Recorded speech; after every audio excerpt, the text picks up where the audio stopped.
Hi, my name is Brandon, but you can call me Big Z, and today I'm talking about 10 of the best unknown films from the past decade.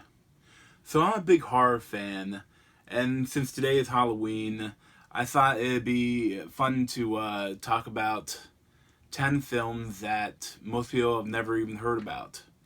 Now, if you're a horror aficionado, you may have seen some of these films, but hopefully even you might have missed a couple of these. So I'll start out at number 10, The Invitation. We don't see you for 2 years, and then all of a sudden, we get invited to this lavish dinner. Don't tell me that this is normal. The Invitation is an indie horror thriller movie that came out this year, and I watched when it was on demand on Amazon, and I really enjoyed it. But it starts off like it's just this group of people meeting together in this house, and the main character is divorced from his wife after a tragedy in the family, and he has a new girlfriend, and the ex-wife has a new boyfriend, and they're kind of meeting for the first time, and things just aren't right. Like throughout the whole movie, there's just a sense of something's wrong, and like none of the other people are even noticing it. So the main character, he has to figure out, is there something actually wrong, or is he just being paranoid, or does he hate the new boyfriend, or does he miss their relationship? Or is there something incredibly bad, something horrible going on in that dinner party? And, I had a lot of fun with it. I really enjoyed this film. Like, it didn't get much play anywhere. I didn't hear too much about it. But I really loved it. Like, it has a very... Like, I don't want to spoil anything, but it has a lot of different, like, plot twists and turns, and a lot of craziness, and a lot of really interesting things that does, and it's really well done, really well acted. Like, I don't think it is at points it's a little slow, like it's a bit of a slow burn of a movie, especially trying to get up to where stuff may or may not be going wrong. But it's a great film, and I would definitely recommend you checking it out. Coming out at number 9 is We Are What We Are. Just washed some bones way down creek. We need to stick together now. There are 30 people missing from this town in the last 20 years.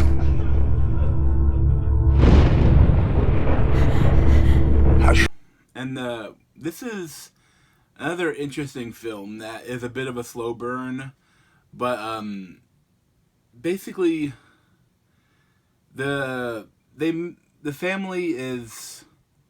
Again, there's something wrong. Like, there are these young girls and this overbearing father, and there's people coming in their lives and things going on. And at the beginning of the movie, the mother is passes out and dies and drowns in a puddle essentially during a rainstorm, and that's how the cold open in the movie.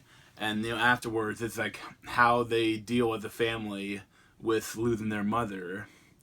But there's a lot else going on, because the family may or may not be a group of murderous cannibals. You never know. You have to come to grasp with how to handle their responsibilities, however disgusting or wrong they may be, and you don't know how they will deal with the situation.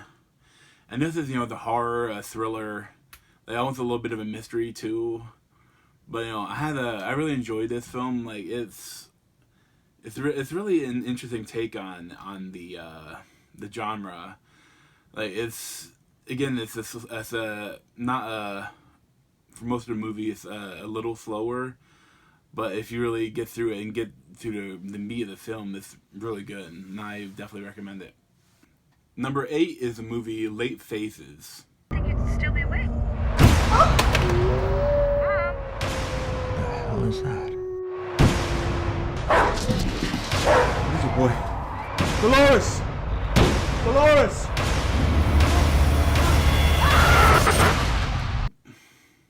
Late Phases is probably my favorite werewolf movie that I've ever seen. And, it's definitely the most interesting take of it that's out there, I believe. The setup of the film is that this Army veteran, he had lost his wife, and he had lost his vision. And, now he's blind, and he can't really take care of himself, or his son thinks that. So the son sets him up in this, like, retirement home district. Like, it's a home for himself, but it's kind of like a community. So he gets this new house, it has this his seeing eye dog, and it seems everything's okay. It's a little goofy. There's some like Stepford Wives things going on where they don't know how to take this new guy. But one of the first nights he's there, he hears something going on in his neighbor, and his neighbor is brutally murdered. Eventually it comes to his house, and his dog dies trying to defend him, and he knows that this is something supernatural, something else, and he knows that he needs to get revenge for the death of his dog, even if it kills him. Because he's ready to die anyway, so if it'll take everything he can, he is going to kill this werewolf. And, that's the setup of the movie. Like, most of the movie is him, like, setting traps and training himself and getting ready to fight. And it's also, like, a bit of mystery, like, who is the werewolf. Like, he's trying to figure out who it is. And, his son kind of comes and goes, and he's kind of a bit of a douchebag. But there's also, like, a little bit of growth in their relationship. Like, it's even towards the end, like, it's, like, I like how the relationship is portrayed between them. Even though, that it's not great, like, how, he doesn't want to help him, but it's a lot of interesting stuff about it. And, it's the werewolf transformation is, again, one of the best transformations I've seen. And, like, I've seen some behind-the-scenes stuff about it, and it's almost all practical effects. But, like, what they did, they took multiple... they filmed it multiple times, and each time they have like a different prosthetic, and they like rip it out or whatever, rip the skin off, and show the fur underneath, and it is really interesting. Although it is a relatively low budget movie, so some of the close up for the werewolves when they're actually a werewolf, like it's a little corny. Like it's not, like the snout is a little weird, it's a little goofy, but it's still very good. Like I love the practical effects, and I would highly recommend this film. Especially if you're tired of a lot of the other werewolf movies. Although we haven't had too many recently, but it's a great play on the genre, and I really enjoyed it. Number 7 is Hush.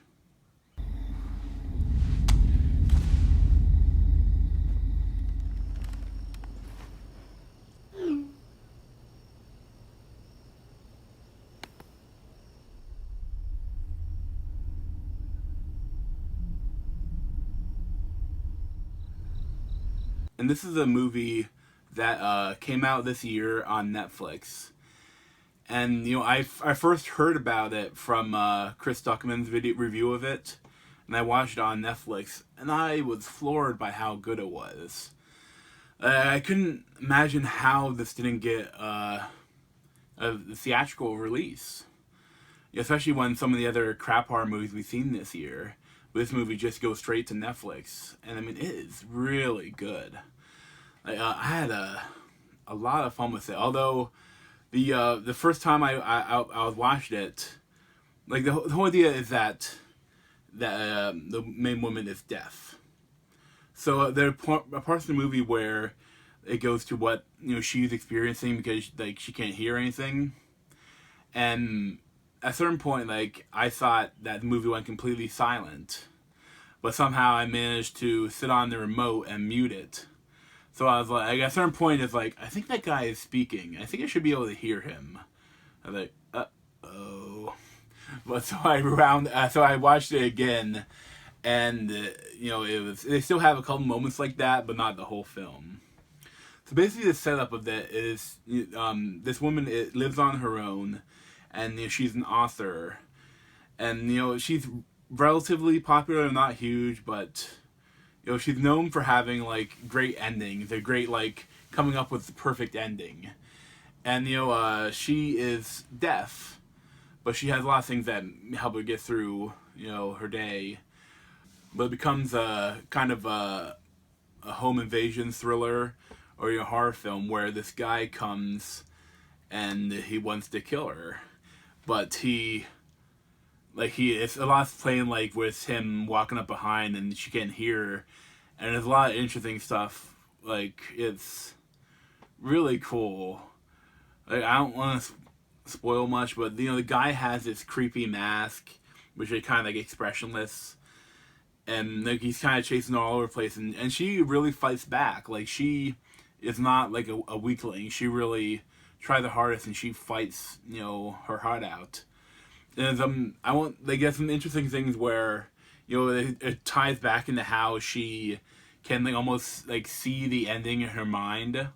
So sometimes in a movie, like, she'll picture what would happen if she did this thing instead of the other thing, and it's a little bit like I don't know if you played the new remakes or reboot of the Tomb Raider video games, but it's a little bit like that, and it's cool, but it's like it's crazy. But I really think everyone, if you have Netflix, you really need to watch a film right now. Like, Hush is really great, and it's a shame that more people haven't watched it. Like, you gotta get out there and watch it right now. Next, at number 6, is Here Comes a Devil. Pasó la otra noche. ¿Había alguien en el cerro? ¿Qué es? Hay algo malo que está pasando con ellos. So this, as a forewarning, this is a Mexican film, so it is in Spanish. So it is subtitled. Like, if you have the Blu-ray, it is dubbed, but the dub wasn't great. I didn't really like the dub that much, so I watched it in the original language with subtitles, and I thought it was much better like that. And it was a really interesting film. Like, I didn't expect it. Starts out like in a lesbian sex scene before they're interrupted by a killer, and it doesn't pull back on any of the stuff. It is a very hard R. Like, there is a lot of boobs, a lot of violence. Like, it's not for kids, definitely.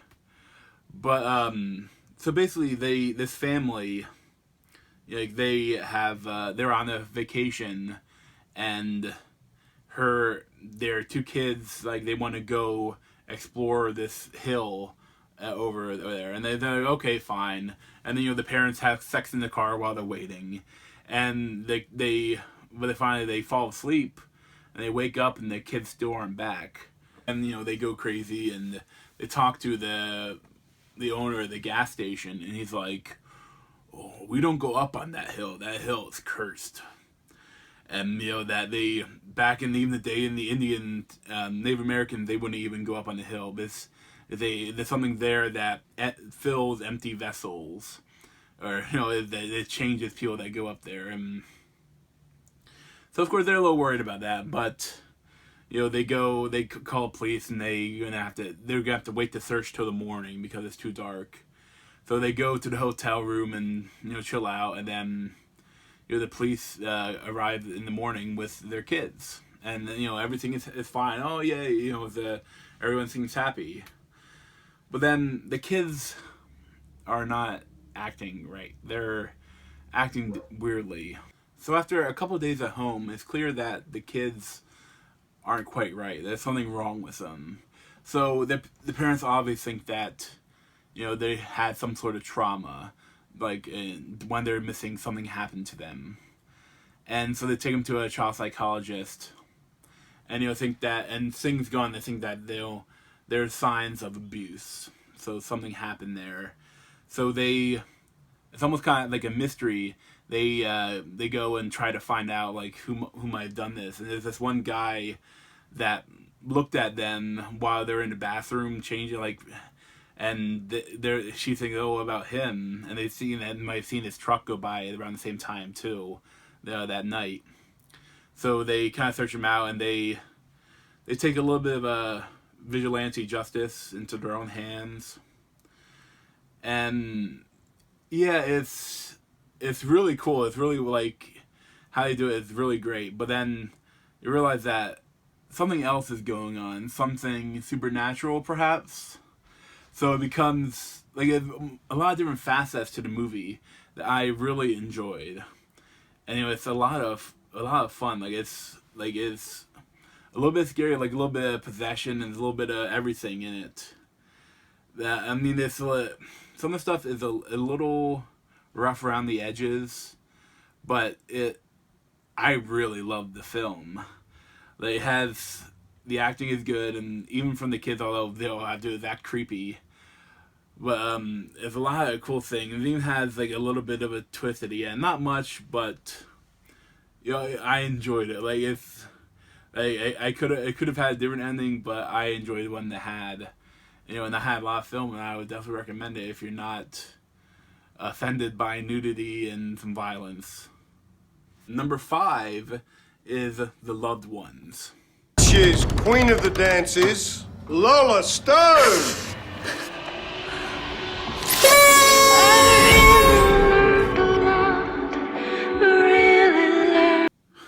And this is an Australian film, and it's again a lot of fun. It's a little brutal, but I mean it's a great thriller and a little bit of a torture flick.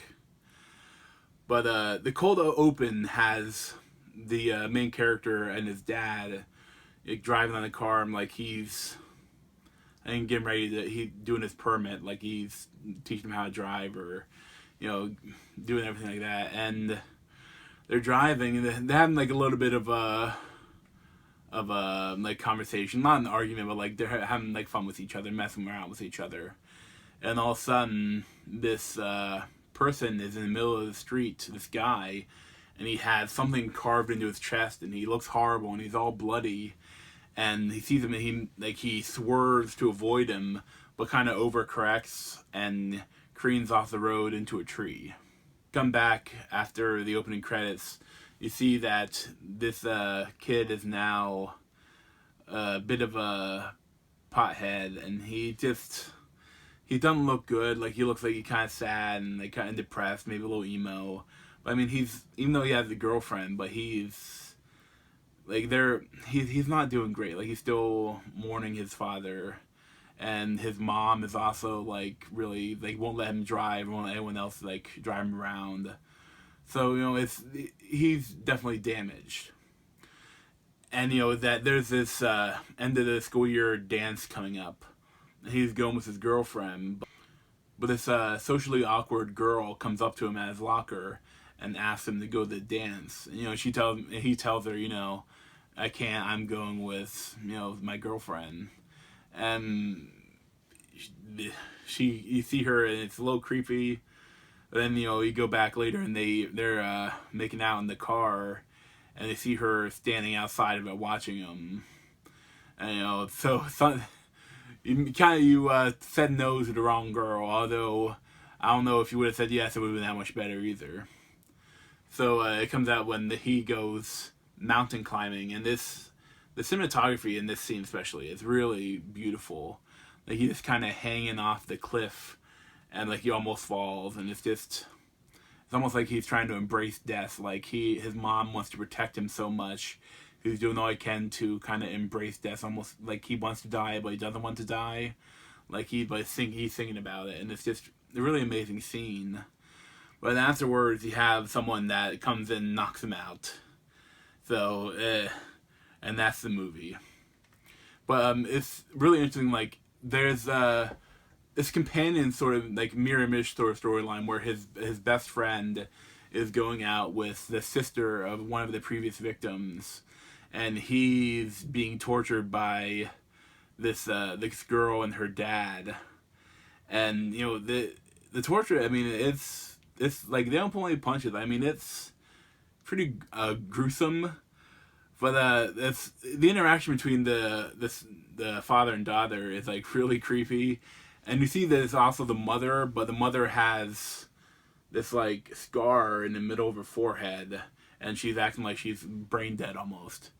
So you see that you assume that this dad kidnapped this woman and gave her power drill lobotomy and raped her and had this girl, and he's raised this girl for until now, and like every year he'd if she liked a boy, he would kidnap him and bring him into the house and they play with him. And so it's a lot of fun. Like it's a lot of like little twists and turns, but like a little like it's a lot of great action. Like it's not a slow paced film, and it's really fun, and I would definitely recommend it. The only thing, because it's Australian, it's a little tougher to get. Like you can't even get a Blu-ray of it like in our district that works for our Blu-ray players, but it is available on demand, and you can get a DVD of it. And number 4 is The Final Girls. Guys, somebody's coming. Hey, do you guys know the way to Camp Bluefinch? Tina. So we're in the movie. Oh, hi. What's your name? This is a comedy horror thriller that's really a love letter to the 80s slasher flicks. And I really have a lot of fun with it. Like, I haven't heard anyone really talk about it, but I picked it up last year, and I absolutely loved it.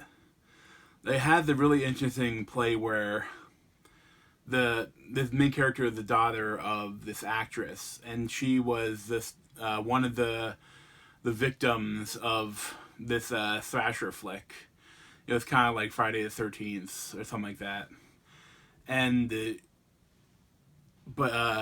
she's a struggling actress now, and everyone thinks of her. They see her and they think of, oh, that chick that got killed after having sex for the first time, and she was struggling to find like better acting gigs and pay for their bills.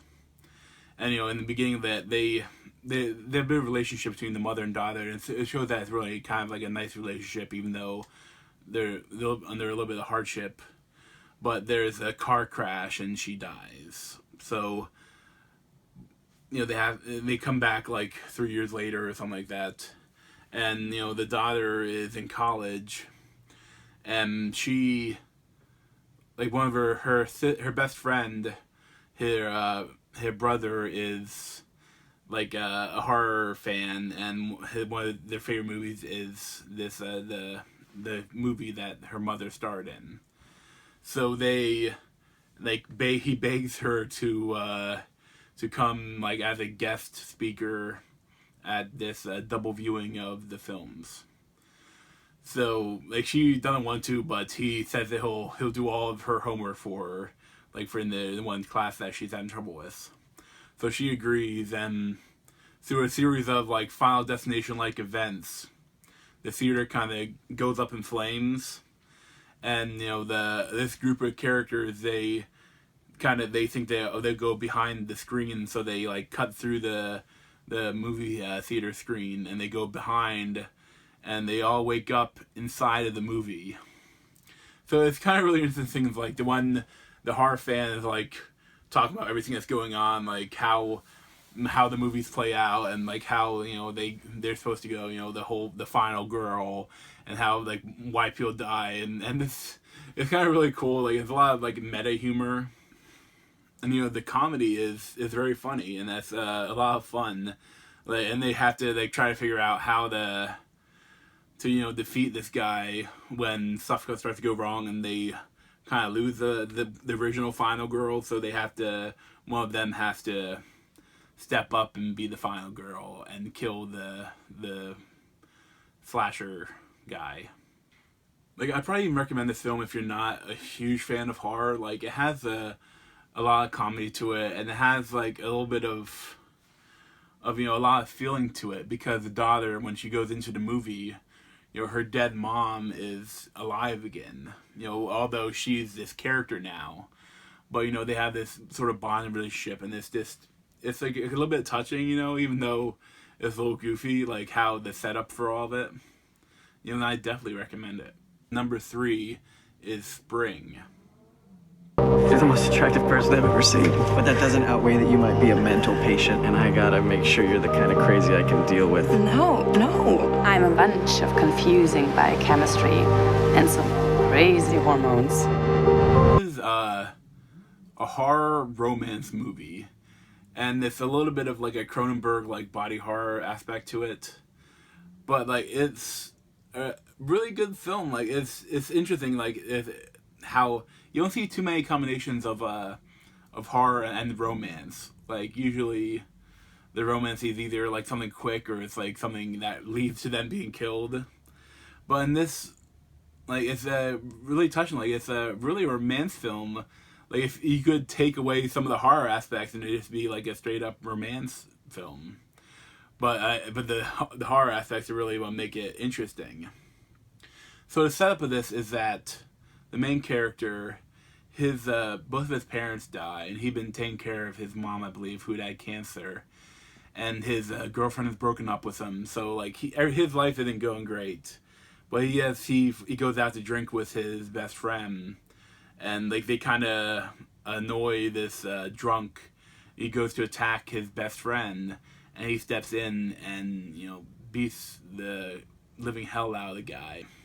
He really like puts off all of his anger and hurt into this drunk, and he probably comes close to killing him. So he's a lot of people, he's in debt, so he has some money, but he wants to try to get away from whatever is coming. Like he's worried that they may arrest him for the fight. So he decides to take a vacation, and he goes over to Europe, and he stays in Italy, and he goes there and he becomes he's a little bit touristy, but then he wants to live there for a while, so he becomes a worker at an orchard farm. But then while he's like exploring around there, he keeps running into this one beautiful woman, and he keeps kind of flirting with her. And he also meets up with other tourists, and he kind of hangs out with them too. But he really starts likes this woman, and he starts to flirt with him. And they have a bit of a courtship, and they finally like then that's when things start to go a little odd with her. Like something is not quite right about her. Like she's holding some sort of mysterious secret. Like she may or may not be a couple thousand years old, but but they have to come to terms with is she willing to be in a relationship with him? Is he willing to be in a relationship with her? Like is it just a fling, or is it like true love and they want to stay together, and I don't want to spoil what exactly she is, but there's a lot of interesting things where they don't go too much into what's actually happening with it, but it is plausible. Like it is believable, even though it's kind of goofy. Like you think that, okay, well, yeah, that that if it's something that was going to exist, that is a way that it could happen. It's kind of an interesting play on it, and I really love this film. I was surprised by it. Like I had it, I bought it, but I saw a good trailer for it and saw some good reviews. But like whenever I looked at the back of the movie, I was like thinking when I was looking for a new movie to watch, I was like, I think I'll pass on this for now. But I finally watched it, and I absolutely loved it. And I definitely recommend it, even if you're not a big horror fan. But I will say there are some gory parts, and there are some like disgusting parts. But it's a great film. I really think more people should watch. At number 2 is the movie The Taking of Deborah Logan. Sarah mentioned that Deb's been sleepwalking pretty bad. So let's set up surveillance cams.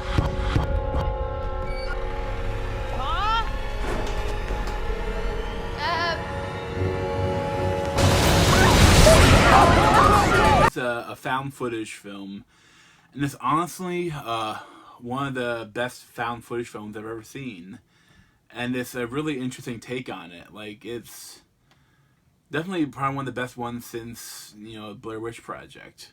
And there's a lot of films that I enjoy in the found footage genre, but I wouldn't say that they're great films in general. And this one has a lot of interesting things. Like it does a lot of different stuff. Like the setup for the film and why it's there is found footage is that there's this college age girl and she's hired some filmmakers, some cameramen, and they want to film a documentary about Alzheimer's and how it not only affects the person that's suffering from it, but that also affects their carers. In this case, it's a mother and a daughter, and how the stresses that puts on that someone that when you're watching their loved one just fall apart. And personally, my grandmother had Alzheimer's, and it's tough to see them like slowly wilt away, especially when they're mine. That they can't even remember things. I mean, it's tough. Like some of us watching it, some scenes were a little tough because for a lot of it, it just seems like it's a natural digression of the disease. But then you start to get peaks and peaks at things that aren't quite right.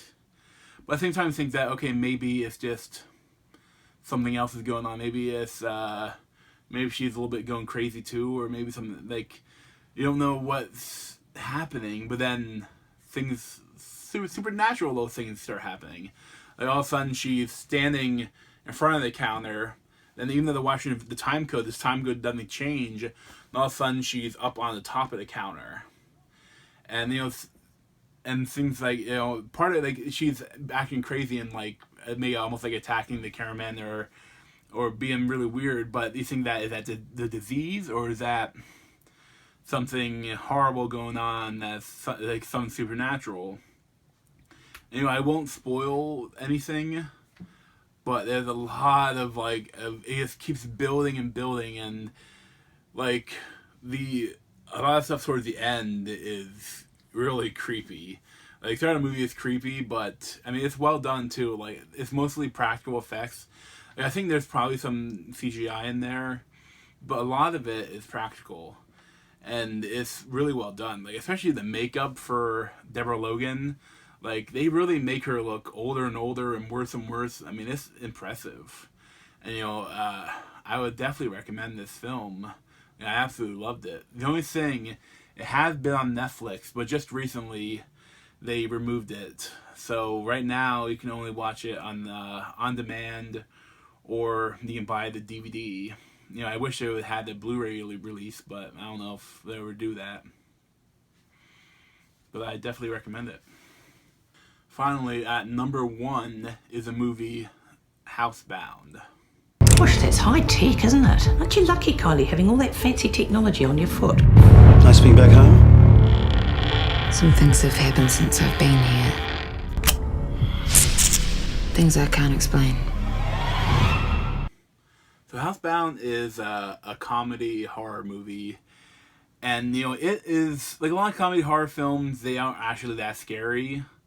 But this one is genuinely scary at times. Like it's really creepy, and there's not really jump scares. A little bit of some, but it's just really creepy and it's scary. But the humor is really good. Like I laughed my ass off in some of the parts of it. This is a New Zealand film, and the humor definitely reminds me of like the Flight of the Concorde sort of thing. That if you ever heard of it, it's the Taika Waititi is his films too, and a lot of that it's like awkward humor kinda, but it's incredibly funny.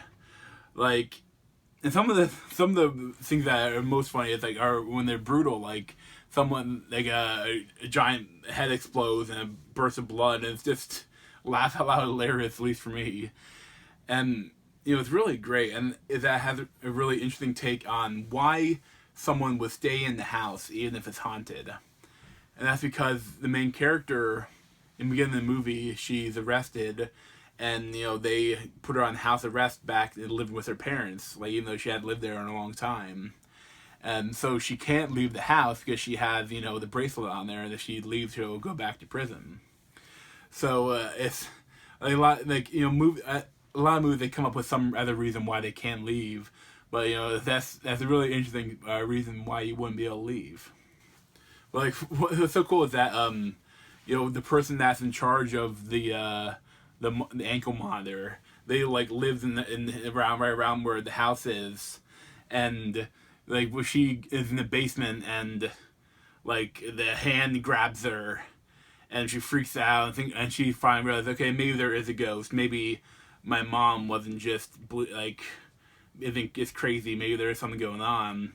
And but while she's in the basement, the ankle monitor goes off. So the guy comes in and is you're what's going? They explaining why the ankle monitor went off.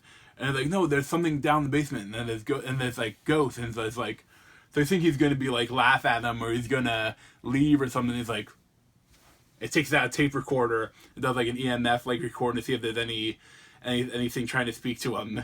So it's really cool. He's an amateur ghost hunter. So it's a really cool twist. You think that what he's gonna say, but all of a sudden he's helping them out, and there's a lot of little twists and turns about who this ghost is, or what happened in the house, and what might be hiding in the house, and what what spirit or whatever it may be. And I won't spoil anything, but it's such a good film. I absolutely loved it. It's one of my favorite horror films, and it's also one of my favorite comedies. It is just absolutely hilarious, and I don't think too many people have seen it. But I would absolutely recommend it. I really wish more people would see it. So, I guess that's it. That's my top 10, my favorite, or perhaps the best, or some of the best at least, horror films that are unknown from the past 10 years. And, most of these are a little more recent, but I think a decade sounds better. So, thanks for watching. If you watch any of these films, enjoy them, let me know. Thanks, and happy Halloween.